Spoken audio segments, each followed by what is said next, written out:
축복합니다. 예수 그리스도의 이름으로 사랑합니다. 예수의 이름으로 축복합니다. 예수의 이름으로 잘 됩니다. 아멘. 어느 목사님이 저에게 이런 말씀하신 적이 있습니다. 주일 준비하려고 토요일날 목사님이 목욕탕에 갔다 오는 길에 그 동네에 사는 나병 환자를 만났다는 거예요. 여러분, 평소에 자기 집에 자주 오던 사람이라 낯이 익었습니다. 그리고 그 사람이 목사님에게 이렇게 이야기합니다. 사모님께 신세를 많이 지었습니다. 목사님, 그래도 오래간만에 이렇게 길거리에 만났는데 한 푼 좀 도와달라고 목사님에게 손을 내밀었습니다. 그래서 목사님이 이제 목욕탕에 다녀오는 길이었기 때문에 그 오조머니에 손을 넣었더니 지갑도 없고 물질도 하나도 없는 거예요. 그래서 이거 어떡하나, 그래서 그 사람에게 정직하게 저는 지금 돈이 없고 아무것도 줄 것이 없습니다, 그렇게 말했어요. 그때 여러분, 나병 환자가 끝까지 목사님에게 이렇게 이야기합니다. 에이, 목사님 거짓말하지 마시고 저에게 몇 푼이라도 좀 안겨달라고. 그때 목사님은 하는 수 없이 그 목욕하는 손이잖아요. 그 손에 여러분 그 나병 환자의 손을 팍 붙들었어요. 그리고는 어떻게 했느냐, 나에게는 정말 돈이 없습니다. 그러나 나에게는 있는 것이 있어요. 여러분 잘 알죠? 그렇죠. 베드로가 이야기했던 것처럼 나에게는 예수님이 있습니다. 그리고 그 손을 계속 놓지 않고 꼭 잡아들였다는 거예요. 그랬더니 그 사람 눈에 눈물이 흐르는 거예요. 여러분, 인생을 살면서 그 누구 하나도 자기 문드러진 그 손을 잡아준 사람이 없는 거예요. 왜? 나병 환자는 손이 완전 문드러졌잖아요. 그러니까 일반적인 사람들은 그 손을 잡으려고 합니까? 안 하죠. 평생 다른 사람이 자기의 손을 잡아주지 않았는데 처음으로 목사님이 자기의 손을 잡아주는 것만 해도 감사한데 그 사람에게 예수님 전하고 예수님의 말씀을 하려고 하니까 그 사람이 자기의 마음에 감동이 오는. 여러분, 그렇습니다. 여러분, 어떤 삶이 하나님 앞에 기뻐드리는 삶인가? 바로 참으로 다 같지 않는 사람들, 참으로 이 세상에서 소외된 그 사람들에게 손 하나라도 잡아준다면 그것이 예수님을 증거하는 일이 된다는 사실을 목사님 그 당시에 깨달았다는 말씀을 드린 적이 있습니다.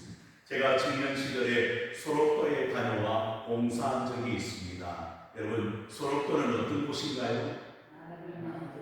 나병 환자들이 사는 곳입니다. 이제 거의 환자들이 없을 거예요. 제가 갈 때만 해도 벌써 여러분 20년이 30년이 지났는데 그곳에는 더 이상 여러분 나병 환자의 숫자가 줄어들고 있음을 우리는 알게 됩니다. 하지만 제가 다녀온 당시만 해도 나병 환자들이 많이 있었죠. 그곳에 가서 여러분 처음에 이제 그곳에서 우리 두 교회가 청년들이 연합해서 봉사를 하고 섬기려고 하는데 그곳에 있는 장로님을 만난 적이 있습니다. 제일 처음 장로님을 만났지요. 그런데 그 장로님의 모습은 우리 자매들이 놀란 만큼 눈이 거의 보이지 아니하시고 손도 어떻게 됩니까? 거의 다 문드러졌고, 그리고 여러분 정말 할 수 있는 것이 없어 보이는 그런 장로님이셨습니다. 그런데 놀라운 것은 그 장로님이 처음 우리를 맞이하는데 그 손에 여러분 뭘 끼우는 거예요. 끼워서는 쟁반을 들고 냉장고에 가서는 수박을 가져오는 거예요. 그리고 그 수박을 가져와서 또 보니까 또 손에 칼을 끼워서 그 수박을 잘라주시고 우리에게 먹으라고 그러는 거예요. 여러분은 만나본 적이 있겠죠, 나병 환자님들. 그런데 중요한 것은 우리는 처음 보았습니다. 답사를 가서 처음 본 거예요. 그런데 그 손에는 물질이 있고 좀 진물이 나오고, 그리고 여러분 그 손에 여러분 수박을 들고 오는 것도 끄림직한데 그 손에 칼을 끼워서 하나씩 잘라주는데 또 수박도 맛있는 수박이 아니고 여러분은 그 모습을 몰라서 그렇지 냉장고에 오래된 수박이었어요. 그러니 그 수박을 우리 보고 건네주는데 자매들이 먹으려 합니까? 여러분 대단히 믿음이 좋은 것 같아요. 그런데 그 당시 청년들 자매들은요 그 수박을 보자마자 전부 다 눈치를 보는 거예요. 먹을 수 있을까? 그래서 용기 있는 저와 몇몇 남청년들이 감사합니다. 그 수박을 들었어요. 그리고는 먹기 시작했습니다. 조금 맛이 갔어요. 그런데도 먹어. 감사합니다 장모님. 우리를 위해서 이렇게 주시니 너무 감사합니다. 그때 장모님 눈에도 눈물이 나요. 왜? 그렇게 건넨 수박을 먹어주는 사람이 없었던 거예요. 사랑하는 성도 여러분, 우리는 하나님의 말씀을 믿습니까? 그리고 그 말씀의 은혜를 누리는 사람들입니까? 그렇다면 실제인 삶에도 그런 영향력이 나타나야 된다는 사실을 성경은 우리에게 가르쳐주고 있는 거예요. 사랑하는 성도 여러분, 여러분의 삶은 어떤 모습으로 많은 사람들에게 비춰지고 있습니까?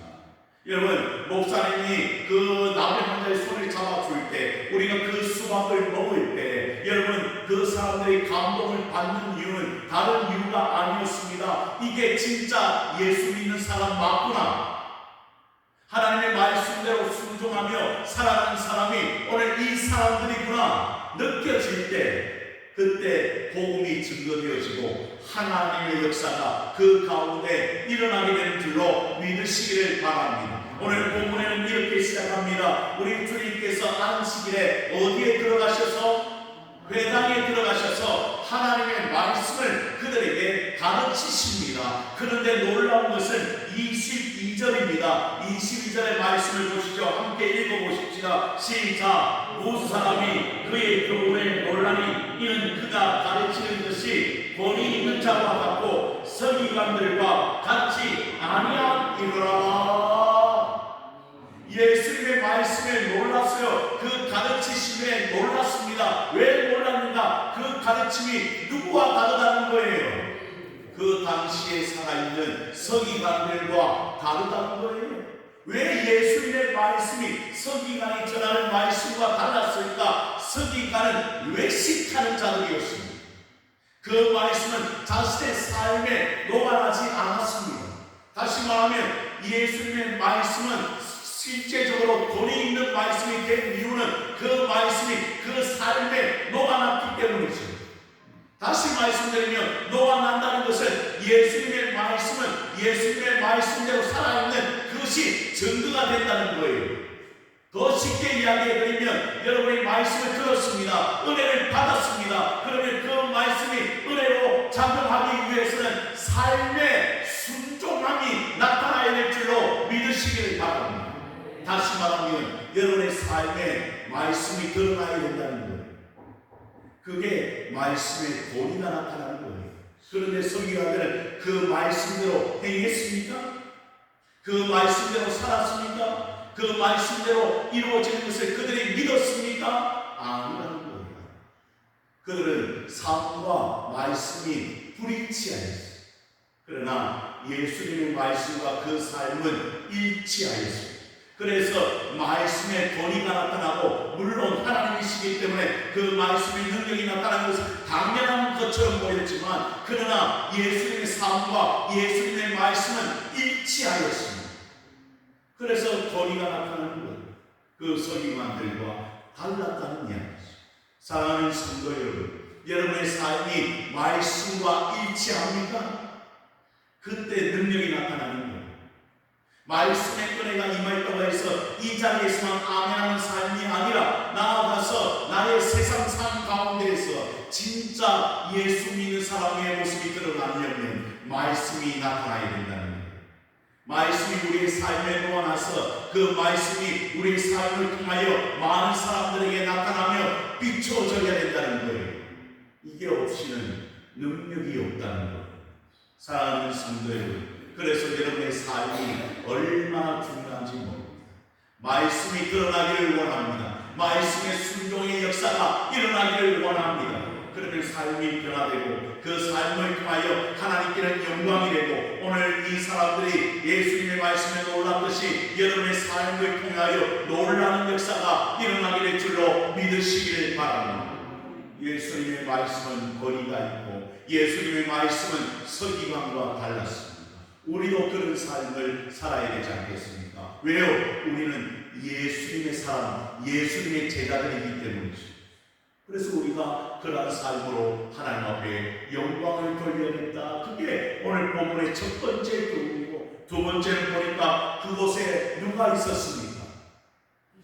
그렇죠. 그것도 어떤 귀신? 더러운 귀신들이 사람이 있어요. 추악한 귀신들이 사람이 그 안식일에 여러분 회당에 있었다는 거예요. 그 사람이 소리를 질렀습니다. 누굴 보자마자? 예수님 보자마자. 그리고 이야기합니다. 24절의 말씀을 보십시오. 이 누가 이야기하는 거예요? 24절은 귀신들이 지금 귀신이 이야기하는 거예요. 24절입니다. 나사렛 예수여, 우리가 당신과 무슨 상관이 있느니까? 우리를 멸하러 왔나이까? 나는 당신이 누구인 줄 아노니 하나님의 거룩한 자니이다. 지금 보니까 귀신이 누굴 알아봐요? 그러니 이미 성경이 증거하고 있잖아요. 귀신도 누굴 잘 알아본다고요? 예수님 잘 알아요. 더 나아가 해석한다면 귀신은요, 누가 예수님 잘 믿는지 안 믿는지도 알겠네요. 왜? 영적인 존재이기 때문에. 귀신은 누구예요? 타락한 천사들이잖아요. 그러니까 이 영적인 존재가 이미 알고 있는 거예요. 예수님이 누구이신지, 그리고 예수님을 잘 믿고 있는지 안 믿고 있는지 안다는 거예요. 사랑하는 성도 여러분, 여러분에게 아마 귀신이 나타났다고 한번 쳐보십시다. 여러분의 모습을 볼 때 귀신이 뭐라고 이야기할까요?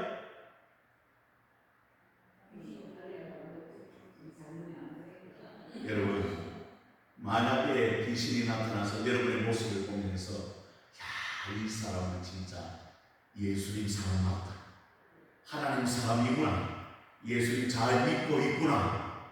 그런데 어떤 사람은 보면 아이고, 이건 가짜구나, 이렇게 된다면 여러분, 우리의 삶이 얼마나 드러나겠습니까? 그래서 예수님께서 그들의 그 말 앞에 어떻게 합니까? 그들을 꾸짖습니다. 그리고 뭐라고 이야기합니까? 잠잠하고 그 사람에게서 나오라! 그랬더니 어떻게 됩니까, 여러분? 경련을 일으키고 소리치면요, 나옵니다. 예수님의 말씀 앞에, 예수님의 명령 앞에 그 귀신은 굴복할 수밖에 없는 거죠. 왜? 예수님의 권세가 얼마나 대단한지 몰라요. 그분이 하나님이시기에 여러분, 그 귀신은 그 명령 앞에 굴복하여 나올 수밖에 없는 것이죠. 그리고는 사람들이 이야기합니다. 27절의 말씀을 보시죠. 함께 또 읽어보십시다. 27절입니다. 시작. 다 놀라 서로 물어 이르되 이는 어찌미냐? 거리 있는 새 교훈이로다. 더러운 귀신들에게 명한즉 순종하는도다 하더라. 사람들이 또 놀랍니다. 첫 번째는 누구의 말씀 때문에 놀랐습니까? 예수님의 말씀이 성경과 다르고 거리 있는 말씀이기 때문에 놀랐고, 두 번째 놀랐습니다. 그의 권세 앞에 놀랐습니다. 그 예수님이 귀신들을 향하여 명령하였더니 귀신이 나오는 거예요. 그런 현장을 목격한 사람이 놀라는 거죠. 그리고 이야기합니다. 이런 새 교훈이 있는가?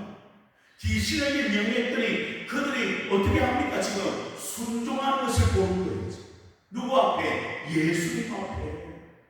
그래서 그들은 이것이 새 교훈이 아니고 무엇인가 새로운 일이 일어났다는 거예요.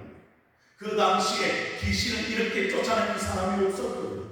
그런데 예수님은 큰 권세자로서 그 귀신에게 명령하고 결국에는 그 귀신이 그 사람이 나오며 그 사람이 멀쩡하여지는 그런 일들이 일어나는 것을 우리는 보게 됩니다. 사랑하는 성도 여러분, 여러분에게도 그런 권세가 있습니까? 약합니다. 여러분에게도 그런 권세가 있습니까? 여러분, 우리에게는 있다고 하나님 말씀해 주셨잖아요.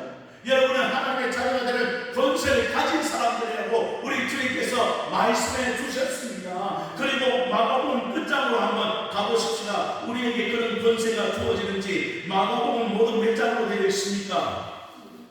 16장으로 되어 있어요. 마가복음 끝장 16장 보십시오. 17절, 18절.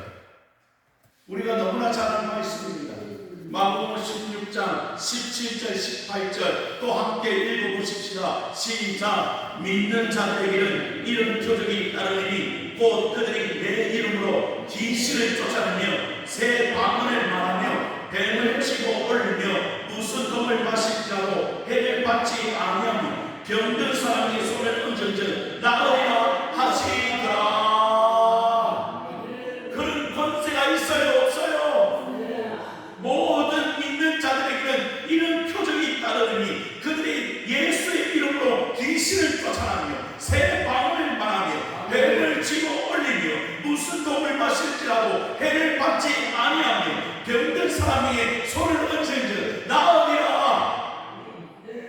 복음을 전하고 복음을 위하여 달려가는 사람, 그리고 하나님을 위하여 하나님의 영광을 위하여 달려가는 사람들에게 우리 주님은 이미 그 권세를 주셨다고 말씀합니다.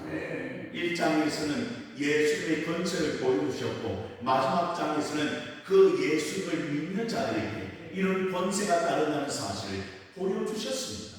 말씀해 주셨습니다. 그러면 이 시대에도 우리는 그 말씀에 따라 행하는 성도가 되어야 되지 않겠어요? 이제 예수의 이름이 있습니다. 그 권세가 있습니다. 그 능력이 있습니다.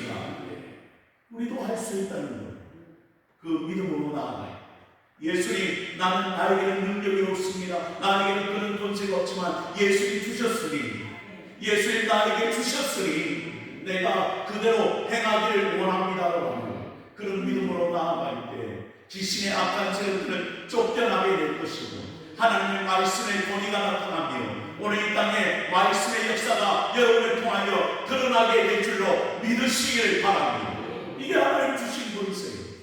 우리가 그 권세를 활용하며 기도하며 나아갈 때 하나님께서 이루시는 것을 우리의 눈으로 목도하는 일들이 얼마나 더 많아져야 할지, 여러분, 그런 은혜가 우리 교회 위에, 여러분의 가정과 여러분 삶 위에 일어나기를 주님의 이름으로 축복합니다. 반드시 됩니다. 하나님의 말씀을 붙잡고 예수의 이름 의지하여 나아가는 곳에 사탄의 어떠한 권세로 무너지게 될 것입니다. 여러분이 나아가는 곳에 하나님의 영광의 빛이 비추어집니다. 어둠의 세력들이 물러나 놀라운 은혜가 우리 가운데 있게 될 줄로 확신합니다. 오늘도 그 말씀을 붙들고 일어서는 하나님의 백성들이 다 되어지기를 주님의 이름으로 축원을 드립니다. 함께 말씀을 붙잡고 주님 앞에 나아갑니다.